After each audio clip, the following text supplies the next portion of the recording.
Look, man. You see the world starting to fall apart.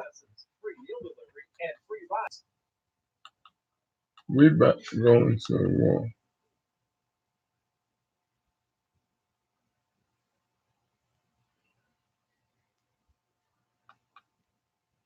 And I was asking you what's the sentiment out of Tehran? The word you kept using was revenge. When Tehran hears President Trump saying that we took action to stop a war, not to start a war, how will that sit with Tehran?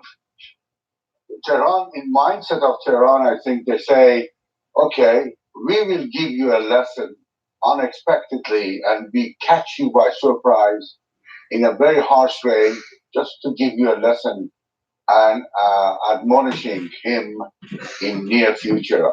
That is the mindset going on. But at the same time, Iranian foreign ministry has summoned Swiss ambassador in Tehran as in charge of the American interest section in Tehran, just to submit the process. So it means that Iran is playing double tracks and follows the double tracks. In one hand, diplomatic attempts, and at the same time, verbal war is escalating. So we are in the climax of the verbal war, and this can lead to an all-out war, or hopefully wishful thinking, a back channel negotiation somewhere, covertly or secretly. We wait to know what the next steps are. Ramin, thank you, in Iran for us. Let's go now to Washington, D.C., to Manu Raju on Capitol Hill. And Manu, the president defending his decision, but members of Congress there, they're frustrated, aren't they?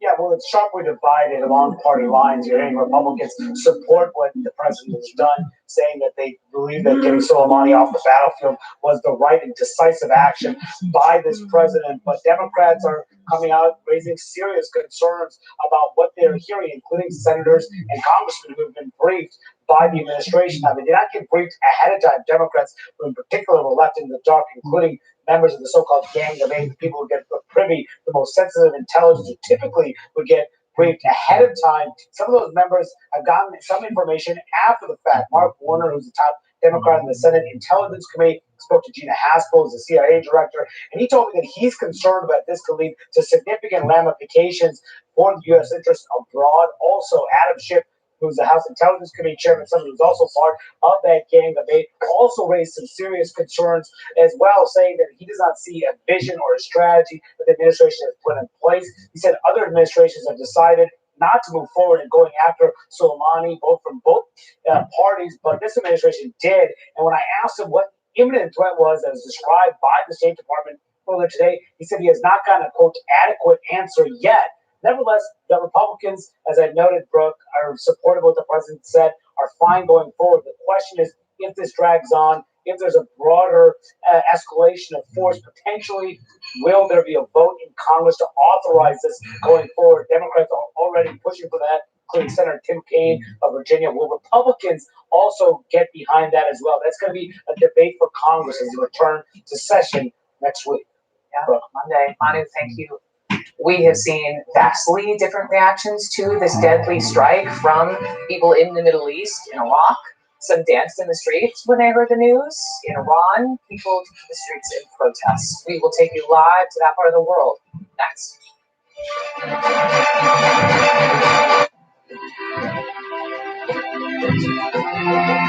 Transforming business, transforming communities, Dangote transformational projects, transforming Africa. Open it. You shouldn't have. There's something big going on here. Now we can help each other. We are way past the brink. We need to find the truth. Now streaming only on Prime Video, included with your Prime membership.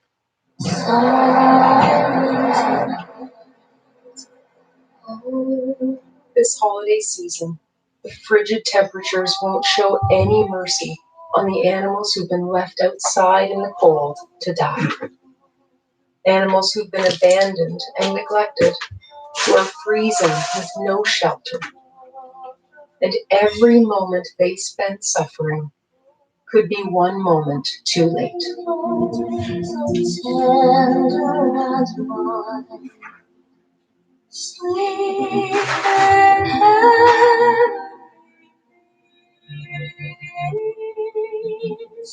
We need your support more than ever this season. Thousands of lives are on the line. So please call this toll-free number or visit joinaspca.org with your $19 monthly gift now.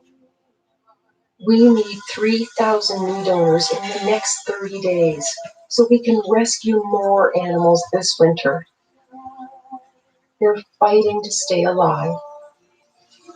Please find it in your heart this holiday season to help them. Go online or call now and join our fight to rescue these innocent animals from cruelty. And because the situation is so urgent, we're asking you to join in the next 10 minutes. And if you do, we'll send you this free membership kit, including this Animal Champion t-shirt. This is your last chance to get this limited edition item, so act now.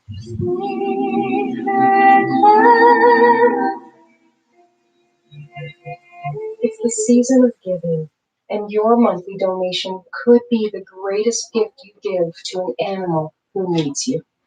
Go online or call now.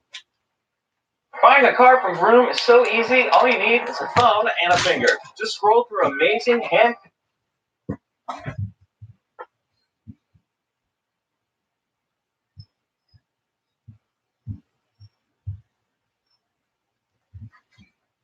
And if you are just tuning in, just moments ago, President Trump spoke from Mar-a-Lago about the killing of Iran's top military general in this U.S. drone strike. Qasem Soleimani had been a key player in the Iranian military and government for decades. And he was blamed by the Pentagon for so many attacks in recent months that led to the deaths of Americans and our allies. And as citizens hit the streets protesting the action and chanting "Death to America," Iran is vowing to retaliate for what it's calling America's greatest strategic mistake. But elsewhere in the region, President Trump is receiving praise for the decision he made from Israeli Prime Minister Benjamin Netanyahu. Just as Israel has the right of self-defense, the United States has exactly the same right. Qasem Soleimani is responsible for the death of American citizens and many other innocent people. He was planning more such attacks. President Trump deserves all the credit for acting swiftly, forcefully, decisively. Israel stands with the United States in its just struggle for peace, security, and self-defense.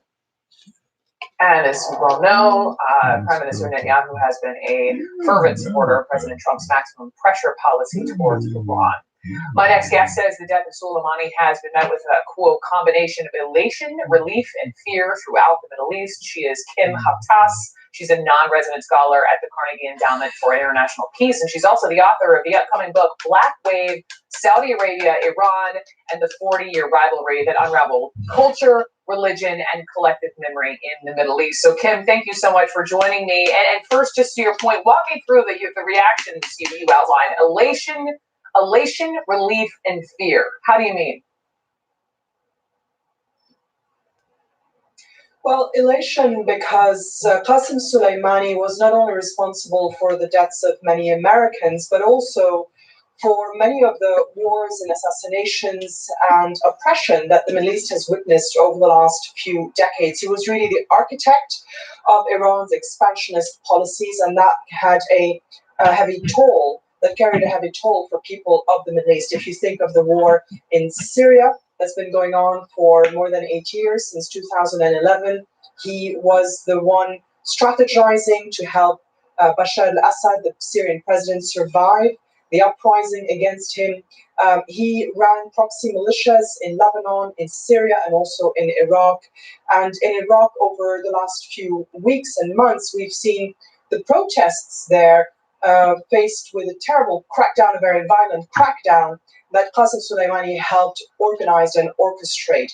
And the protests in Iraq were against the corruption and the mismanagement of or by Iraqi politicians, but also the protests were against Iran's increased stranglehold over the country. People felt very much that Qasem Soleimani was in charge of their lives in places like Iraq, and that he was the reason why their lives were unraveling in Iraq, but also, as I mentioned, in Syria. So that's the elation part. We've seen people handing out sweets in Syria. We've seen people marching through the streets of Baghdad celebrating the death of this man.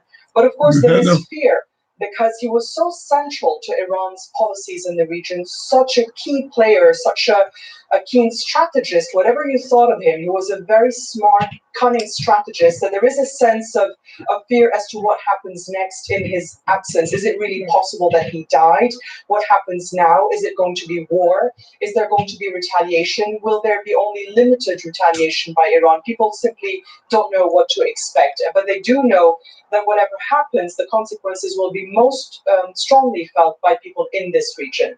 To your point about people didn't think it'd be possible that he could die, I mean, just for Americans who were waking up today and have never heard, Qasem Soleimani's name before, I think it's noteworthy, just your perspective, that this is a man who some people hated so much, but they never believed it was possible he could die, kind of like Saddam Hussein, and people wondered, is he really gone? I mean, this is that sort of level, correct? It is absolutely at that level. I woke up this morning, I checked the news, and I thought, Qasem Soleimani? Wait, which one? Could there be more than one? Because how could it be that Qasem Soleimani could die in a US targeted strike? It was really incredible news this morning as it spread across the region, as people woke up to this news, trying to really take stock of what it meant and what was going to happen next. And yes, the comparison with Saddam Hussein is an interesting one, of course, because Saddam Hussein was a Sunni, Qasem Soleimani is a Shia, and they both played the sectarian card very often. But after Saddam Hussein fell, or rather when he was in power, people thought there is never going to be an end to this man's hold on power, and yet one day it was shown that he was also fallible. And today we've seen that Qasem Soleimani, thought to be invincible, all-powerful, was in the end also mortal. Kim Khatas in Beirut. Kim, thank you. Moments ago, President Trump speaking for the first time about his order to kill Iran's top general in that drone strike, saying he does not want war with Iran. We're live on the campaign trail to hear how the 2020 Democrats are responding to today's news. The last debate before the first vote.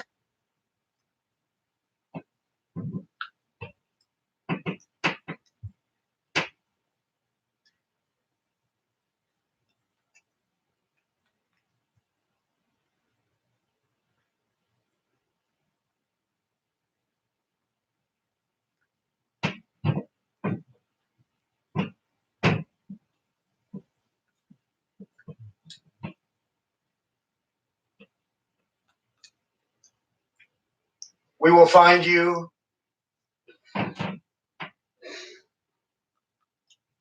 Everyone, 3700.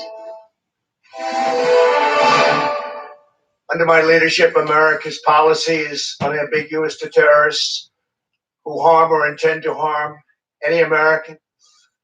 We will find you. We will eliminate you. We will always protect our diplomats, service members, all Americans, and our allies. Was President Trump just moments ago talking about the killing of Iran's top general, and the 2020 Democratic presidential candidates are obviously weighing in today. Most agree that Qasem Soleimani was an enemy towards the U.S. For years, but they expressed concerns about whether the Trump administration is ready for the potential fallout. The question is, do Donald Trump and his administration have a strategy for what comes next? Have they thought through and planned for a wide range of retaliatory and asymmetric actions that we'll almost certainly see from Iran in the near term? And so we still have a lot of questions that need to be answered with this use of military force. Well, one thing I am certain of right now is this. This must not be the beginning of another endless war. When you think about what this president did, It is not clear to me, and I have a lot of questions and concerns about did he think about the repercussions of what this is going to mean? Just like did he think about the repercussions when he got out of the Iranian agreement? Arlette Saenz is our CNN political reporter who's been following the Biden campaign. She's in Cedar Rapids. And MJ Lee is our CNN political correspondent here with me in New York. But Arlette, I want to start with you. Tell me more about what the former vice president has to say about this targeted kill. Well, Brooke, Joe Biden didn't hold anything back. He really issued a stinging critique of President Trump's approach when it comes to his Iran strategy, not just criticizing him for this attack, but also his decision to pull out of that Iran nuclear deal. And Biden was in Dubuque, Iowa earlier today. He stood at the podium with the teleprompters, which haven't really been a feature at a lot of Joe Biden's events recently. And he warned that the U.S. could be going further into potential direct conflict with Iran because of President Trump's policy. And he actually also talked about how whether or not the Trump administration had a strategy, had they thought everything through. And he actually went through a list of questions that he had for what next steps might look like. And it kind of actually gave you a little bit of an insight into how Joe Biden might have thought about this decision if he had to make it. And that's something that Biden has really touted over and over again on the campaign trail, his foreign policy experience. He believes he is the candidate who is best equipped on day one to deal with international matters, international leaders, and be commander-in-chief. But there are some in the Democratic field that don't necessarily agree with that. Bernie Sanders and Pete Buttigieg have really been criticizing Biden over the past week, particularly on his vote when it came to the Iraq war back in 2002. They believe he was on the wrong side of history on that. But these candidates are certainly trying to draw the contrast not only with President Trump, but we could see them in the days ahead trying to draw that contrast with each other when it comes to foreign policy. Thank you, Arlette, as all these candidates are certainly responding to what's happened in Iraq with this Iranian general. MJ, just speaking of 2020, we've been getting all these numbers and fundraising numbers from a bunch of these different candidates. Senators Warren, Booker, Klobuchar have all released their fourth quarter totals. And I know you've been covering since the beginning of last year. Elizabeth Warren, she raised $21 million. That's down a couple million since the last quarter. How are they feeling about that? That's right. Well, we now have the full fundraising figures from all of the top 10 Democratic candidates. And as you mentioned, Brooke, Elizabeth Warren announcing today that she raised $21.2 million in the final quarter. Compare that to a few of the other numbers that we got today as well. Amy Klobuchar saying that she raised $11.4 million. That is, of course, significantly better than the previous quarter for her.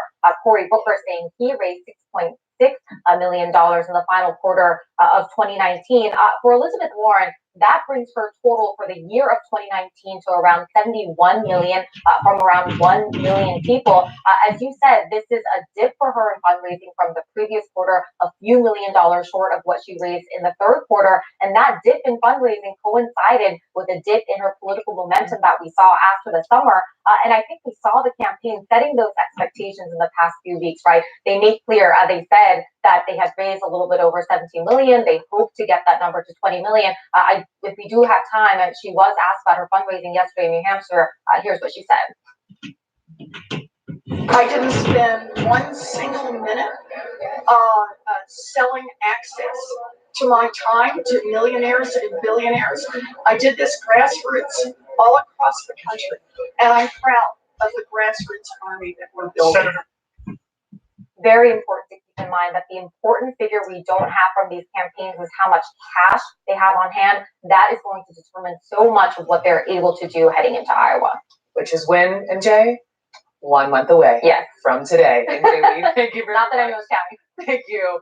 Thousands of additional U.S. troops are on their way to the Middle East right this very moment. We're waiting to see how Iran will respond to the killing of their top general. Americans are being advised to leave the region, and law enforcement right here in the United States is on high alert. Our live coverage continues next.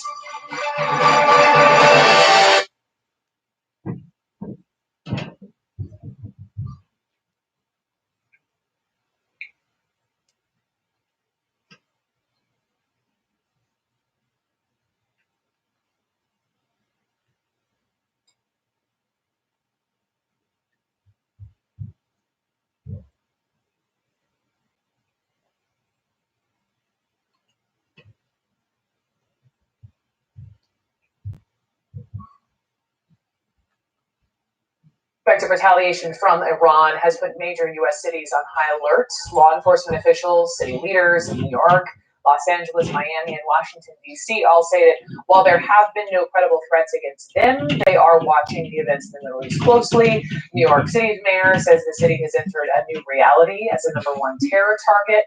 Essentially, the message is this: stay vigilant. If you see something, say something.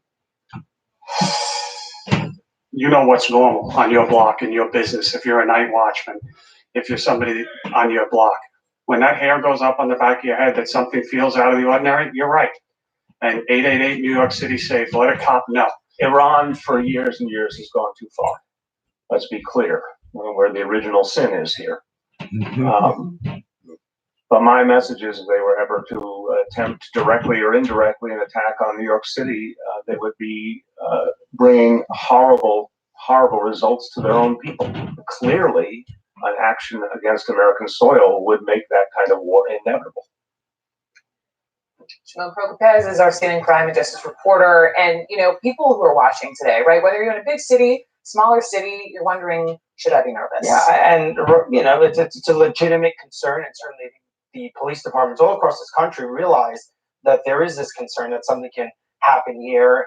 The FBI as well. There's a lot of things that are going on that they're doing behind the scenes. Certainly the FBI here in New York, the NYPD, their intelligence division, working with the FBI, going and looking at people who they may feel are on the cusp, kind of on the edge, may want to do something, that are consuming some of this, that are watching the news, that are reading about this. They're watching them. You know, and they're keeping an eye on these folks. And these are the type of folks that they go and they watch even closer now. Perhaps when you go say hello to them, see how they're doing, sort of hoping that they're not at the point where they're about to do something. That is something certain that always is concerning to them in moments like this. And then you do see there's going to be more officers in certain areas, areas that would be potentially targeted, like Times Square, religious institutions. The subway has always been a big concern here in New York, obviously. So there's a lot that is going on, and certainly the mayor's office is saying this, and police departments and the FBI. Everyone really, the minute this happened, you know, word got out that there was this strike that could potentially cause some problems for us here domestically. The FBI went into gear. They went into work. The police department here in New York certainly went to work, and they're going to keep doing this. They're going to keep looking at chatter, at streams, at threat streams that come in to try and preempt, make sure nothing happens here, whether it's small or big. You know, it's the small things sometimes that are more concerning to law enforcement. Sure. Certainly in a case like this. Sure. Keep us posted. People are wondering. Shimon, thank you very much. We also have some breaking news now on impeachment. House Speaker Nancy Pelosi is issuing a statement responding to the Senate Majority Leader that happened moments ago. We have that for you, so stand by for news. Can my side be firm? Night is super soft.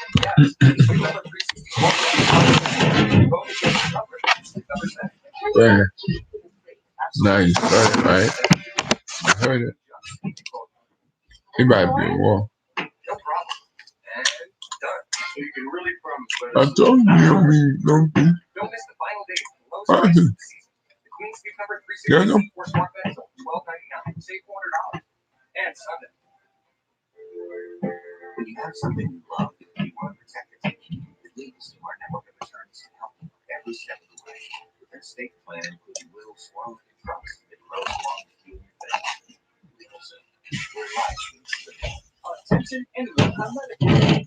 120 Medicare Advantage plans are now available. Did you know you may now be eligible for additional Medicare approved benefits, including dental, vision, hearing, and prescription drug coverage? I'm sorry. Benefits questions line is now open to anyone on Medicare. Make sure you are getting the benefits you deserve. Just call 800-998-2101 now to find out if you're eligible for a Medicare Advantage plan that includes additional benefits like free hearing aids, free eyeglasses, free meal delivery, and free rides to medical appointments. You may also be eligible for That's crazy. $0 deductibles. My words are not going to pass. That's what he said. Toll-free number on your screen now to see if you qualify for additional benefits. There is no I'm saying they're in trouble. The call and Medicare benefits review are absolutely free. Did you know you may be eligible for additional benefits with a Medicare Advantage plan that includes additional benefits like dental, vision, hearing, and prescription drug coverage, free hearing glasses, free meal delivery, and free rides to medical appointments. Just call 800-998-2101 now to find out if you're eligible for a Medicare Advantage plan that includes additional benefits like dental, vision, hearing, and prescription drugs. You may also be eligible for $0 monthly premiums, $0 deductibles, or no copays. Call 800-998-2101. 2020 Medicare Advantage plans are now available. Just call the toll-free number on your screen now to make sure you're getting the benefits that meet your needs. There is no obligation to Just call 800-998-2101. That's 800-998-2101. Call 800-998-2101. Article 2 is adopted. An impeachment trial, It's all very formal, very structured. but anything could happen. Join CNN's Wolf Blitzer for a look back. The Senate will convene as a court of impeachment. The drama. Let me tell you about this crazy story, Jack. How this silly nigga thought to run off with that. Nigga hit my phone, red speaks crack. I said, drop the ass, nigga. Where you at? I'm big, I'm gonna get this 60 minutes flat. Cause it's 30 minutes up, 30 minutes back. I got 30 in my glizzy, 30 in my lap. Nigga run off. I got this. GPS are you using anyway? Well, something called instinct. Been using it for years. Yeah, he knows exactly where to go. My whole body is a compass. Yeah, man. This is how the fall of America starts. Not my bag. Anything in front of a fire can be so relaxing, but This is how the fall of America began. What you just what? It started for war.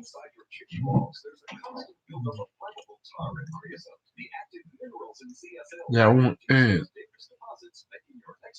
until America fall. Now after the peace. November 7th, January 21st, Here's breaking news on the 2021. Senate Majority Leader Mitch McConnell talked about the impending trial of President Trump. House Speaker Nancy Pelosi has just issued this statement responding to him, and Monica Raj has that. He's on Capitol Hill for us. So what did Speaker Pelosi say? That gave a statement pushing back against Mitch McConnell, who criticized the House's process earlier today, but Pelosi firing back, showing an impasse the two sides are in right now. This is the beginning of the fall of Babylon. America. This is how America falls. Have a good day. That's all I wanted to show you. Everybody was talking shit. I was lying and all that. Alright. Let's see them. They watch it come to pass.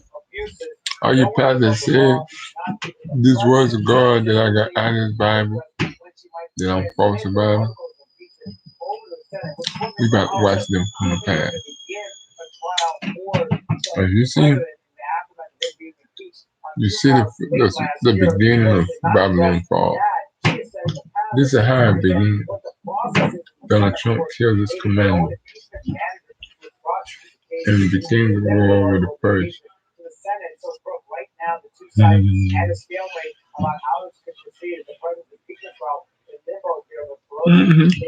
Yep.